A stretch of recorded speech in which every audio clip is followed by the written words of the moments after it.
wabarakatuh. Kembali lagi bersama saya di kuliah Ilmu Biobedik Komprehensif 4 ya, tentang organ reproduksi pada wanita maupun pada pria.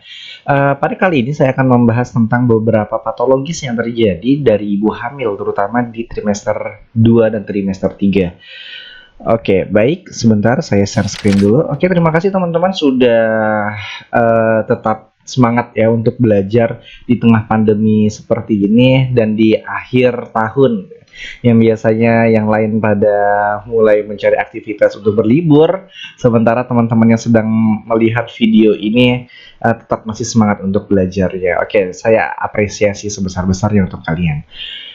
Baik, di materi kuliah ini sedikit saya akan membahas ya, setidaknya ada dua patologis yang terjadi pada ibu hamil. Di antaranya adalah hipermesis gravidarum atau yang disebut dengan HG. Jadi apa itu hipermesis gravidarum? Yaitu adalah mual yang berlebihan pada seseorang ibu hamil. Dan ini terjadi di antara 8-12 minggu awal. Kondisi ini biasanya akan membuat seorang ibu hamil pun mengalami penurunan berat badan. Nah, padahal seharusnya seorang ibu hamil itu dia harus berat badannya itu naik setiap harinya. Tidak boleh turun. Nah, dengan kondisi ini, ada sebuah patologis di mana dia akan lebih hipersensitif.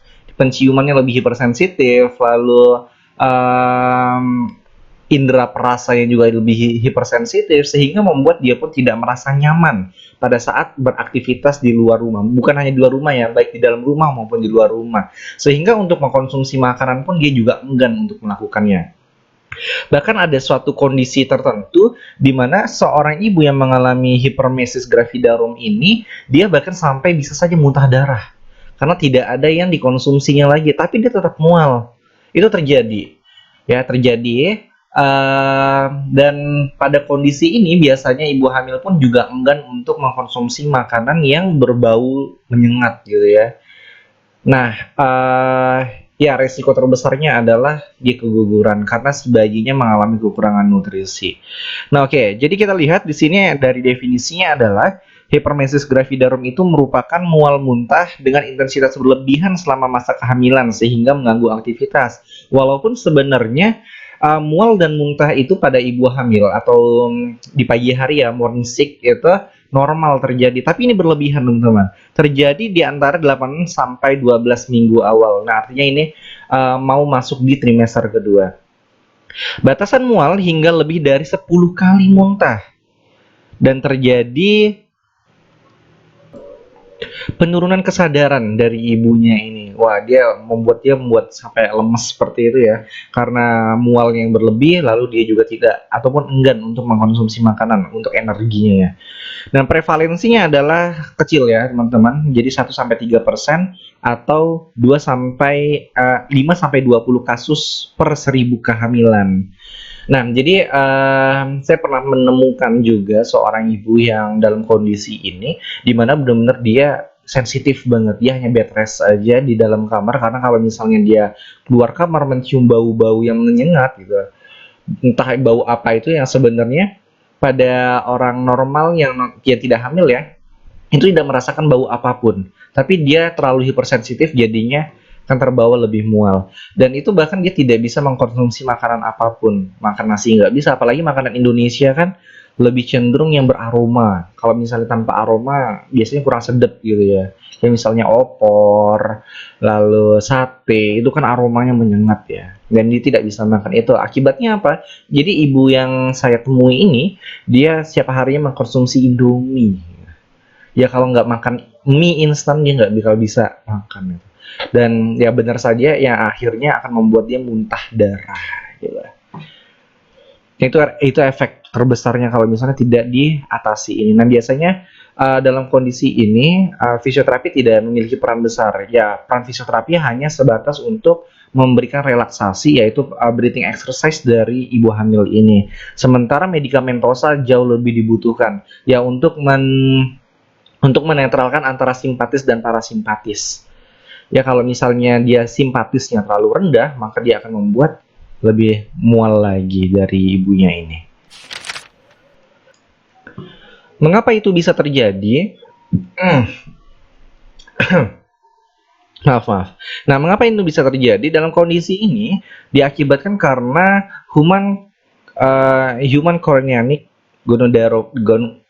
gonadotropin, maaf, maaf ya, HCG, atau ini kan adalah suatu hormon yang dia akan terus meningkat pada saat kehamilan. Jadi hormon ini hanya muncul pada saat kehamilan nih teman-teman. Ini kan kalau misalnya di awal-awal perkuliahan saya udah membahas bahwa hormon ini yang menentukan atau sebagai indikator dalam tespek seseorang. Jadi dengan tespek itu, dengan mendeteksi HGC yang ada dalam urin, semakin tinggi kadar HGC-nya ini, maka akan membuat tespek menjadi semakin pekat.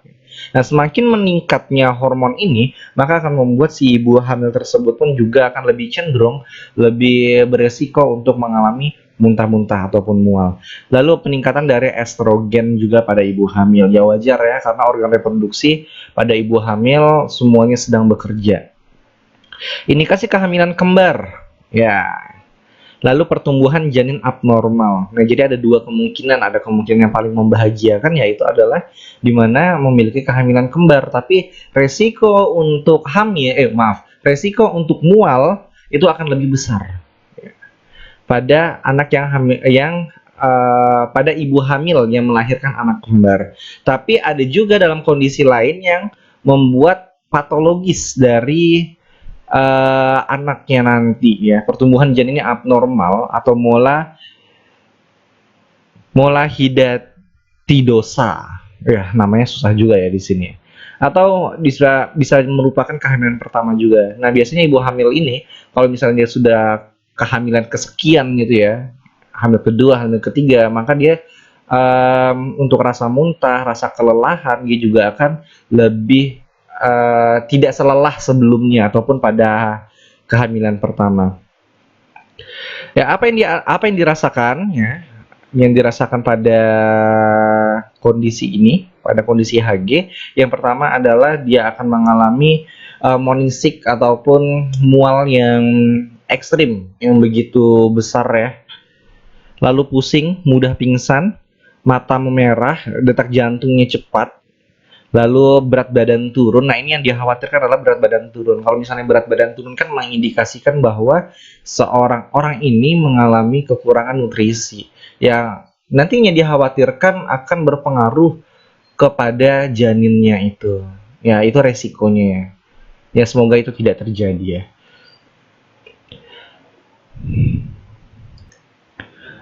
Lalu heartburn, rasa detak jantung yang begitu berdebar, begitu kencang ya. Jadi membuat rasanya panik dari ibu hamil ini. Lalu mual juga, muntah terus menerus, ulin sedikit, dan konstipasi. Ini artinya dia merasakan pingin cepat pipis saja. Tapi ternyata pada saat dia sudah ke toilet, yang keluar hanya 1 tetes, 2 tetes. Nah, itu yang terjadi. Itu wajar sebenarnya pada ibu hamil. Tapi kalau misalnya kondisi itu mengganggu dari ibu hamil, tentu saja itu tidak akan baik. Ya, akan mengganggu aktivitasnya sehari-hari, lalu juga akan mengganggu kenyamanannya untuk beristirahat. Nah, itu tidak baik ya. Nah, kan kalau misalnya sudah mengganggu aktivitasnya sehari-hari, itu sudah masuk ke dalam fisioterapi ya. Karena fisioterapi kan salah satu tugasnya bukan hanya selain gerak ya, fungsi gerak otot, tapi juga dapat mengoptimalkan kesehari-hariannya. Nah, ini fisioterapi ini banyak nih, bisa berperan di dalamnya ini. Kalau misalnya permasalahan seperti ini, dari urin sedikit ataupun konstipasi, kita bisa melakukan latihan Kegel exercise. Ya, kalau misalnya penasaran Kegel exercise seperti apa, ada di video YouTube ya, silakan dilihat di list videonya. Lalu untuk mengatasi muntah, detak jantung yang cepat, itu bisa diatasi dengan breathing exercise. Lalu ibu hamil ini juga akan mengalami muntah setidaknya 3-4 kali dalam satu hari. Muntah loh ya, bukan hanya mual, muntah. Artinya dia mengeluarkan sesuatu yang ada di dalam lambungnya. Lalu berat badannya jelas turun sampai 4,5 kg. Nah, itu 4,5 kg loh, itu berat banget ya. Akibat intensitas muntah yang tinggi, lalu dehidrasi yang parah. Nah, ini artinya pun tidak tidak adanya keseimbangan asidosis yang ada dalam tubuh, yang itu ditandai dengan ion cairan dalam tubuh yang tidak stabil ataupun yang begitu rendah. Faktor resikonya yang pertama adalah usia ibu relatif muda, ada riwayat keluarga. Nah, ini sangat berisiko, terutama bagi ibu yang hamil yang di bawah rata-rata usia yang seharusnya ataupun dianjurkan dari Kemenkes ataupun WHO. Jadi teman-teman sekarang usianya berapa? Rata-rata sekarang usianya 21 tahun nih. Nah, itu masih sedikit beresiko karena usia yang dianjurkan dari Kemenkes ataupun WHO itu adalah usia di atas 23 tahun. Ya, 23 tahun sampai 30 tahun itu untuk wanita. Dengan kalau pria ya nggak akan mengalami permasalahan ini ya. Jadi wanita ya menunggulah nanti beberapa tahun ke depan, artinya fokuskan dulu kalian untuk belajar, fokuskan dulu untuk menggapai cita-cita kalian dan karir kalian, baru nanti memikirkan keluarga gitu ya. Lalu kehamilan kembar ya resiko ya. Tadi sudah dijelaskan bahwa resiko kehamilan kembar pun seorang ibu yang uh, di dalam kandungannya ternyata terdapat 2 janin ataupun janinnya kembar. Nah, ini memiliki resiko yang besar juga untuk mengalami mual yang parah ini, monisik yang begitu ekstrim ya. Lalu indeks massa tubuh di bawah normal atau underweight. Nah, artinya teman-teman yang masih berat badannya di bawah normal, kalau mengukur berat badannya dari body mass indexnya ternyata di bawah rata-rata, masih ada waktu, silakan dinaikkan lagi, karena kalau misalnya nanti pada saat sekarang aja berat badan kalian itu ada di bawah rata-rata, tentu saja nanti pada saat kehamilan kalian akan merasakan mual. Lalu biasanya itu trimester pertama tuh, trimester kedua nafsu makan tuh akan turun drastis. Yang karena mual, rasa ingin muntah, hipersensitif dari penciuman, lalu indera perasa, lalu si ibunya juga akan memiliki emosi yang tidak stabil, itu wajar terjadi. Jadi kalau misalnya bagi wanita yang berat badannya masih di bawah rata-rata, masih ada waktu untuk meningkatkan berat badan tersebut. Kan gini ya, karena kalau pernah dengar cerita kalau misalnya pasangan itu tandanya bahagia adalah dia berat badannya bertambah gitu kan. Nah, artinya ya manfaatkanlah hormon endorfin itu, lalu manfaatkan penurunan dari hormon oksitosin, di mana hormon endorfin itu artinya membuat kalian bahagia. Ternyata hormon endorfin itu juga akan mempengaruhi berat badan dari seseorang. Semakin dia bahagia, katanya berat badannya juga akan menjadi ideal kayak gitu. Ya, artinya haruslah membangun nanti keluarga yang bahagia. Jadi jangan berkeluarga itu tidak dibuat stres saja ya, tidak dibuat ribut aja, tapi ya bahagialah. Kehamilan pertama ya tadi udah dijelaskan, lalu riwayat kesehatan ibu sebelumnya mengalami gangguan saluran cerna, sakit gula, asma, dan sakit tiroid. Nah, ini nih permasalahan metabolisme dari seseorang. Saluran cerna ini artinya nervus vagus yang mengalami permasalahan. Lalu diabetes mellitus juga memiliki resiko ya bagi wanita ya. Bagi wanita sekarang kalau misalnya masih suka mengkonsumsi gula, silakan diturunkan, kurangi konsumsi gulanya mumpung masih banyak waktu ya. Karena kalau nanti waktu kehamilan nanti itu intensitas kalian mengkonsumsi gula itu akan tinggi sekali. Jadi kalau misalnya kalian nanti mungkin ya kita berharap ya pandemi segera hilang, atau mungkin coba kalau misalnya ada yang di rumahnya itu ibu hamil, coba dicek kadar gulanya itu secara mengejutkan di atas rata-rata, hampir semuanya di atas rata-rata. Anehnya seperti itu ya. Lalu asma juga atau penyakit paru lainnya seperti PPOK itu juga akan mempengaruhi dari permasalahan ini. Kenapa? Karena dalam kondisi ini ibu hamil nantinya pun dia juga akan mengalami sesak ya, apalagi ditambah dengan asma, sehingga akan mempengaruhi intensitas mualnya ataupun nafsu makannya. Lalu permasalahan tiroid. Nah, ini permasalahan metabolisme ataupun hormon, kelenjar hormonnya. Lalu berikutnya faktor risikonya adalah ibu sering mabuk perjalanan, ya, artinya yang jarang keluar rumah ataupun yang biasanya hanya di rumah aja, terus tiba-tiba dibawa keluar rumah. Nah, jangankan ibu hamil yang biasanya jarang keluar rumah atau bepergian jauh saja, lalu dibawa pergi tiba-tiba dengan intensitas yang cukup lama waktunya, dia akan merasa mual, mabuk darat, mabuk udara, ataupun mabuk laut. Nah, apalagi ini ibu hamil, gitu. Lalu seorang ibu hamil yang kehamilan sebelumnya dia mengalami permasalahan HG juga. Nah, itu faktor-faktor resiko. Nah, jadi eh, ini ya secara garis besar ini permasalahan HG ini mungkin saja biasa terjadi ataupun morning sick itu mual-mual biasa saja terjadi, tapi itu wajar apabila hanya di pagi hari. Tapi kalau misalnya itu sepanjang hari, maka itu adalah patologi. Segera dibawa ke dokter ataupun melakukan relaksasi diri ya dengan melakukan latihan pernafasan ataupun dengan stretching pada tubuh kita. Yang Kegel exercise itu juga sangat bagus ya untuk ibu hamil. Bukan hanya untuk melatih dari otot eh, dasar panggulnya saja, tapi juga akan mengatur pola pernafasan dari ibu hamil tersebut.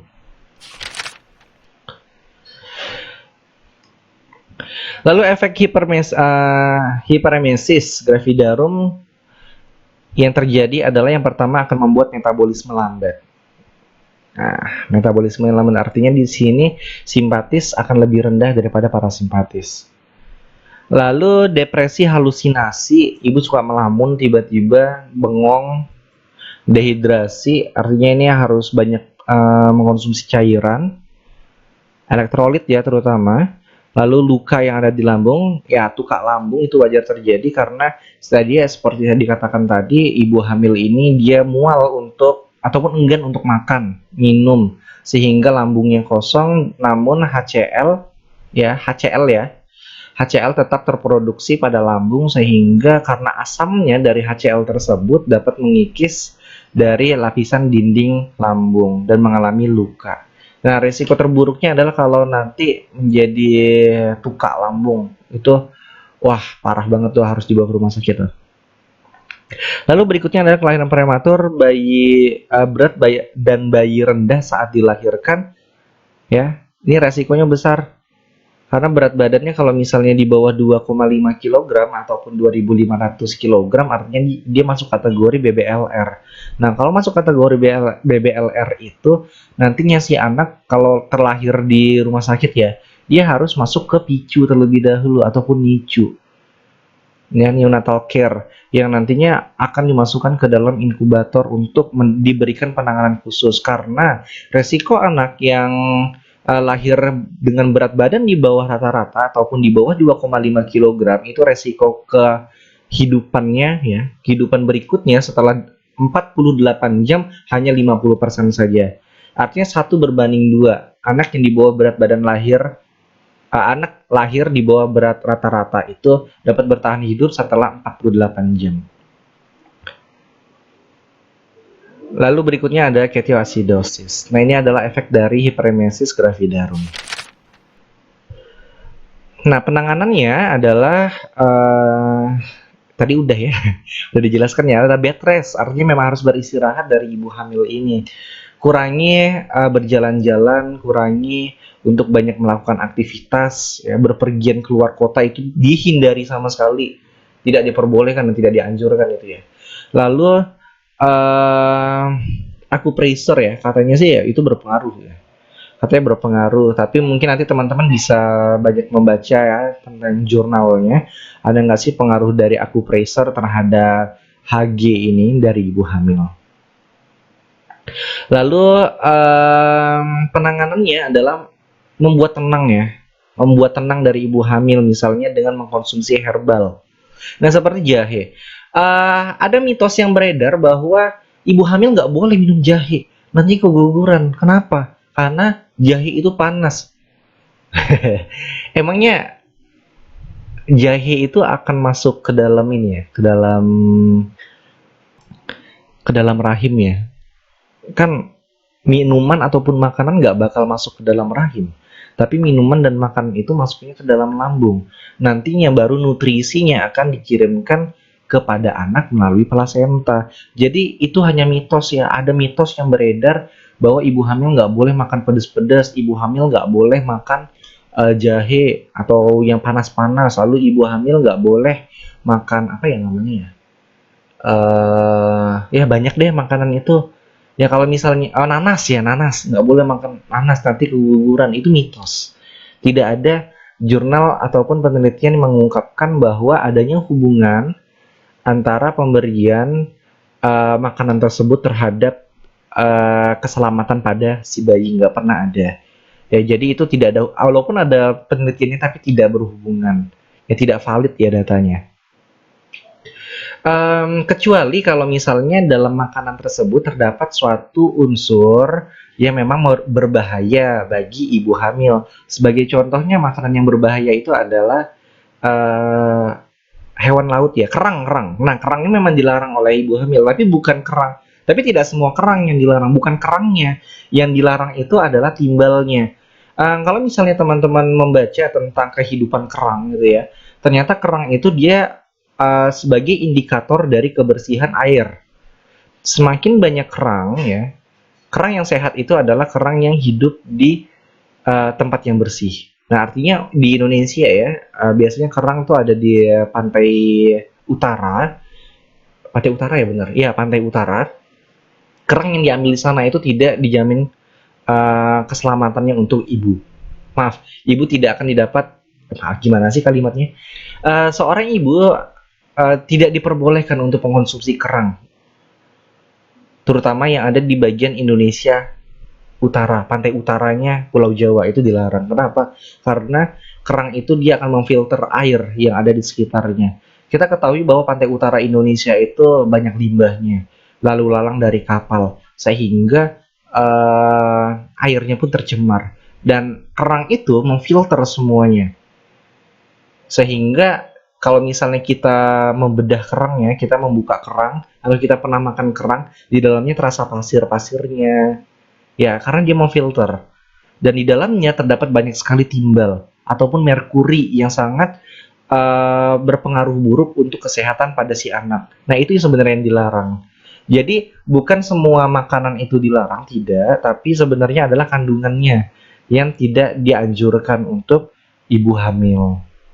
Ya, ibu hamil boleh saja mengkonsumsi daging, makanan laut, sayur-sayurannya boleh saja, tapi kita harus baca lagi sebatas apa dibolehkannya dan kira-kira didapatkannya dari mana. Sebagai contoh, ibu hamil juga membutuhkan daging. Ibu hamil membutuhkan daging, di mana di dalamnya juga terdapat uh, kalsium dan begitu juga dengan protein yang sangat tinggi, yang bagus untuk pertumbuhan si anak, tulang dan otot anak yang ada dalam kandungan.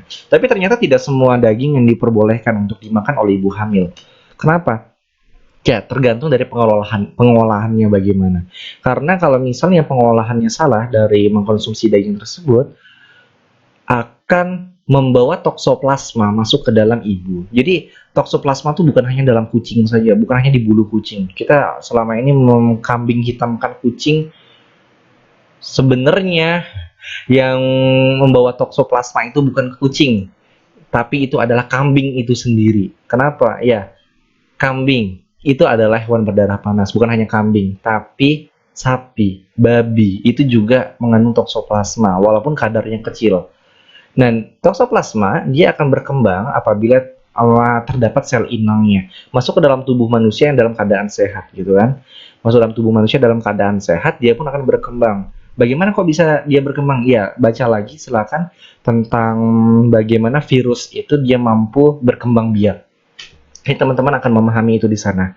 Lalu gini teman-teman, dagingnya mentah dia masih banyak mengandung toksoplasma, itu yang dikhawatirkan. Jadi bukan dagingnya yang dikhawatirkan untuk dikonsumsi ibu, tapi adalah toksoplasmanya.